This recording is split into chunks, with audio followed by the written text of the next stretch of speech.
নমস্কার বন্ধুরা, তোমাদেরকে সকলকে স্বাগত জানাই আর একটা নতুন ভিডিওতে।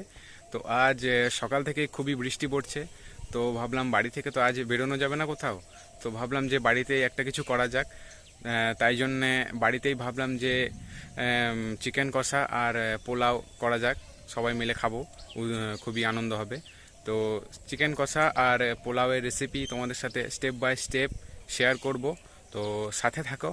এবং যদি আমাদের চ্যানেল নতুন হয়ে থাকো তাহলে চ্যানেলটিকে সাবস্ক্রাইব করো, আর পাশে যে বেল আইকনটি আছে ওটা প্রেস করো, যাতে ভিডিও নোটিফিকেশান সবারই আগে তোমাদের কাছে পৌঁছায়।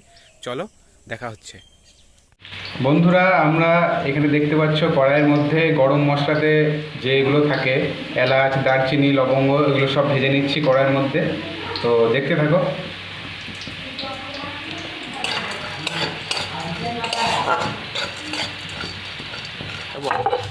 বন্ধুরা, আমরা এখন শিলনোড়াতে গুঁড়ে নিচ্ছি যে সমস্ত মশলাগুলো আমরা এক্ষুনি ভাজলাম, সেই গরম মশলাটা আমরা শিলনোড়ার মাধ্যমে এখানে গুঁড়ে নিচ্ছি।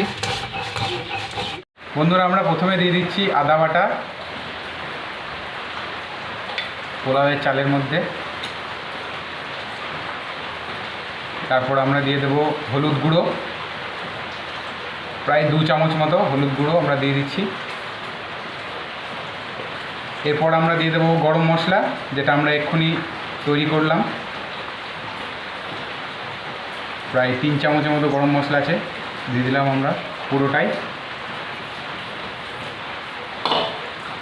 এবার আমরা দিয়ে দেবো ঘরের তৈরি টাটকা শুদ্ধ ঘি, যে ঘি পতঞ্জলিকেও হার মানায়, একদম গরুর দুধের টাটকা ঘি। প্রায় 2 চামচ মতো আমরা ঘি এখানে দিয়ে দেবো, বড় চামচের 2 চামচ।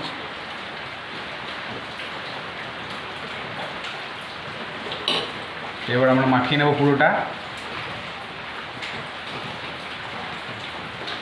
মাখানো চলছে, খুব সুন্দরভাবে মাখিয়ে নিতে হবে যাতে একদম পুরো মাখানো হয়ে যায় শুরু থেকে শেষ পর্যন্ত। দেখতে পাচ্ছ বন্ধুরা, মাখানো প্রায় কমপ্লিট হয়ে গেছে, একদম পুরো হলুদ কালার চলে এসছে। তো আমরা এখানে কোনো বাইরের কোনো কেমিক্যাল ইউজ করিনি, যেগুলো রেস্টুরেন্টে বা অন্যান্য জায়গাতে করা হয়। আমরা একদম পুরো ঘরোয়া পদ্ধতিতে পুরোটাই করেছি, যেগুলো ঘরে খুব সহজলভ্য। তো দেখতে থাকো তোমরা, আর শেয়ার করো অবশ্যই ভিডিওটা, ঘরোয়া পদ্ধতিতে কীভাবে পোলাও রান্না করা যায়।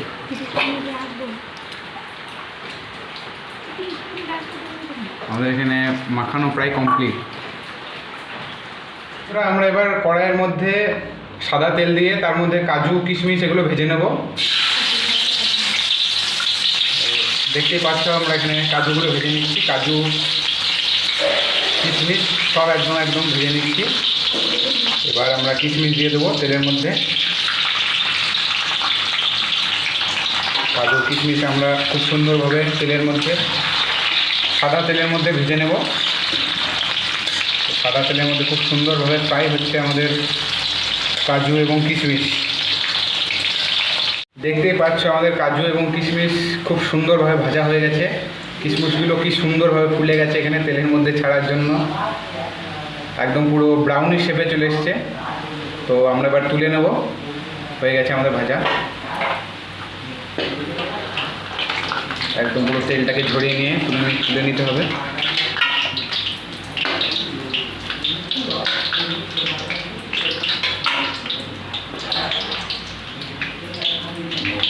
সাদা তেলের মধ্যে এখানে 2 চামচ ঘি অ্যাড করে নিয়েছি।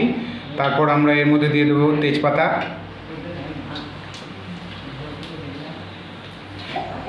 তো তেজপাতা দেওয়ার পর আমরা এর মধ্যে দিয়ে দেবো মাখানো চাল, যেটা আমরা পোলাওর জন্য মাখিয়ে রেখেছিলাম। প্রায় 5 মিনিট বা 10 মিনিট ম্যারিনেশন হওয়ার পর সেই চালটাকে আমরা এই তেলের মধ্যে দিয়ে দেবো। তেল এবং ঘিয়ের মিক্স এর মধ্যে দিয়ে দেবো একদম। তো দেখতেই পাচ্ছ এখানে আমরা ম্যারিনেশন করা চালটা দিয়ে দিচ্ছি কড়াইয়ের মধ্যে। খুব সুন্দর গন্ধ ছড়িয়েছে, হতে না হতে খুব সুন্দরভাবে গন্ধ ছড়াচ্ছে। কালারটা দেখো একদম পুরো ওয়াও।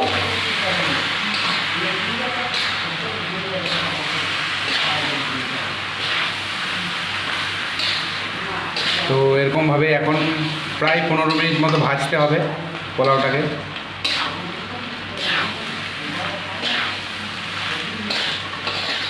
তো চলো যতক্ষণ পোলাও ভাজা হচ্ছে ততক্ষণ আমরা অন্য কাজে মন দিই। 10 মিনিট পোলাওটাকে কড়াই নাড়িয়ে নেওয়ার পর আমরা এখানে জল অ্যাড করব। এখানে দেখতে পাচ্ছ আমরা জল অ্যাড করে দিচ্ছি পরিমাণ মতো। এটা আবার ঠিকভাবে নাড়িয়ে নিতে হবে যাতে পোলাওয়ের চালগুলো খুব সুন্দরভাবে সিদ্ধ হয়ে যায়।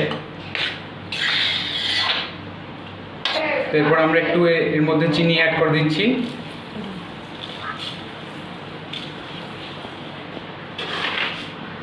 পরিমাণ মতো চিনি এখানে আমরা অ্যাড করে দিয়েছি।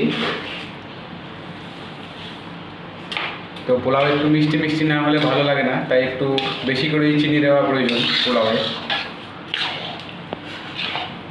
তো এরপর খুব সুন্দর করে নাড়িয়ে নেওয়ার পর আমরা এটাকে ঢাকা দিয়ে দেব।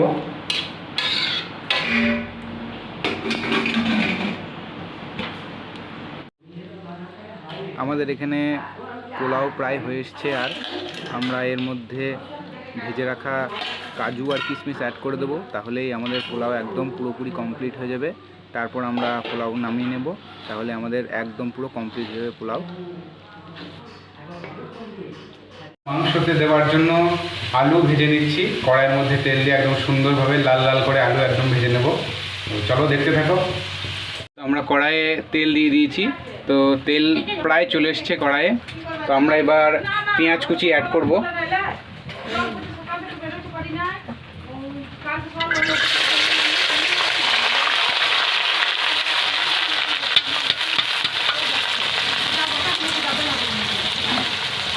আমরা পেঁয়াজ কুচি অ্যাড করে দিয়েছি তেলের মধ্যে। তো খুব সুন্দরভাবে পেঁয়াজগুলোকে কুচিয়ে নিয়েছি ছোট ছোট করে, যাতে খুব তাড়াতাড়ি সিদ্ধ হয়ে যায়, পেঁয়াজগুলো খুব তাড়াতাড়ি যাতে গলে যায় সেজন্য। তো আমরা এবার নাড়িয়ে নেব পেঁয়াজটাকে খুব সুন্দরভাবে তেলের মধ্যে।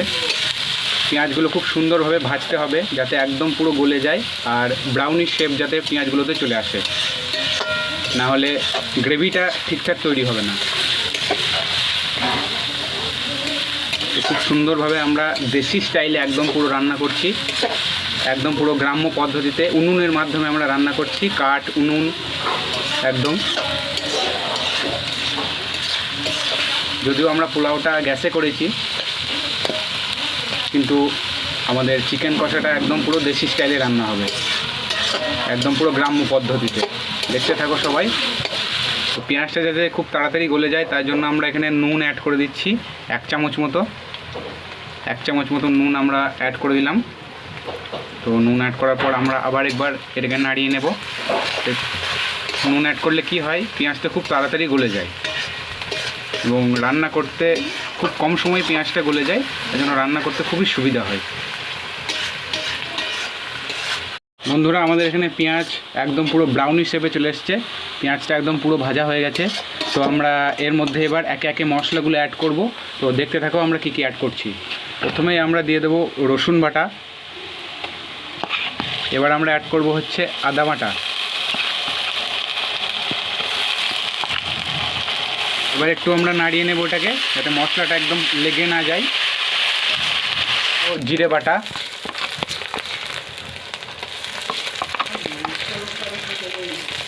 প্রায় 2 চামচ মতো জিরে বাটা আমরা অ্যাড করে দিলাম। তো আমরা এখানে একটু জল অ্যাড করে দিচ্ছি। জল অ্যাড করার পর আমরা আবার একটু নাড়িয়ে নেব। এরপর আমরা এতে অ্যাড করব হচ্ছে হলুদ গুঁড়ো,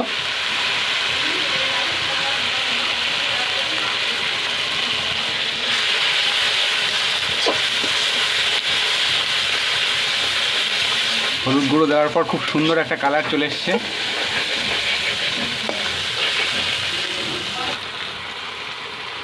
অ্যাড করে নিচ্ছি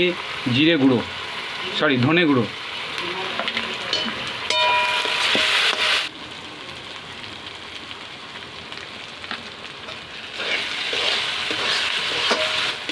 মশলার কালারটা দেখতে পাচ্ছ কত সুন্দর, একদম পুরো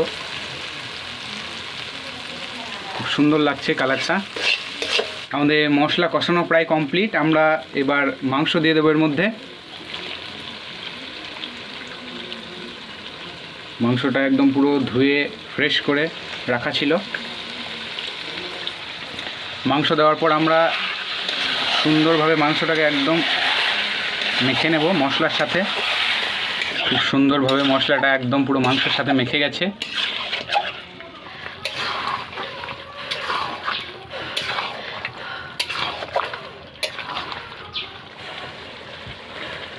আমাদের কষানো চলছে। আমাদের আগে থেকে ভেজে রাখা আলুগুলো এর মধ্যে অ্যাড করে দেব।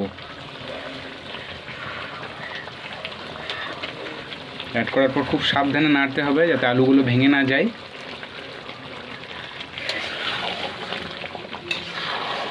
খুব সূক্ষ্মভাবে নাড়তে হবে। আমাদের কষানো প্রায় কমপ্লিট। আমরা এর মধ্যে অ্যাড করব একটু সস, টমেটো সস।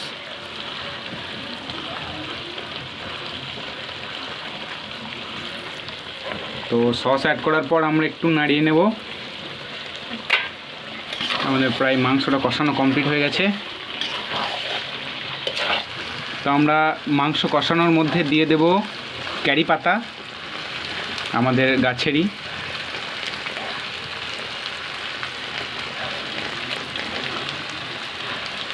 আপনারা চাইলে এই কারি পাতা ঝোল মাংসতে জল দেওয়ার পরও দিতে পারেন, ঝোল করে নেওয়ার পরে। কারি পাতা মাংসের মধ্যে দিলে খুব সুন্দর একটা ফ্লেভার পাওয়া যায় খাওয়ার সময়। আমাদের মাংস কষানো প্রায় কমপ্লিট। আমরা জল দিয়ে দেবো এর মধ্যে পরিমাণ মতো।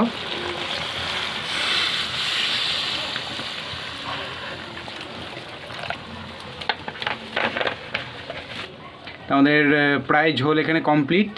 তো আমরা এর মধ্যে শেষ ফিনিশিং দিয়ে দেবো একটু মিট মশলা অ্যাড করবো এতে। মিট মশলা অ্যাড করার পর আমরা এখানে একটু কাশ্মীরি লাল লঙ্কা দিয়ে দেবো যাতে একটু কালার আসে। আবার নেড়ে দেবো এটাকে।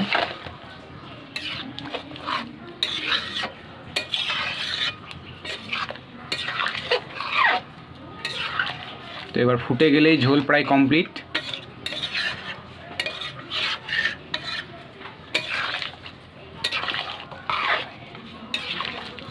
তো আমাদের ওদিকে প্রায় পোলাও কমপ্লিট হয়ে গেছে, এদিকে চিকেন কষাও কমপ্লিট।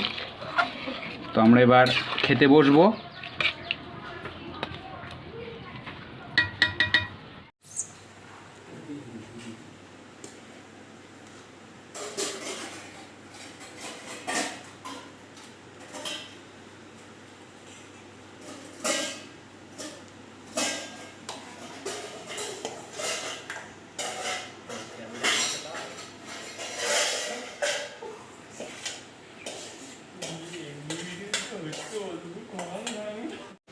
মাংস এবং পোলাও দুটোই দুর্দান্ত, খেতে খুব সুস্বাদু। সারাদিনের পরিশ্রমের ফল আমাদের খুব সুন্দর হয়েছে, বৃথা যায়নি। টাটা।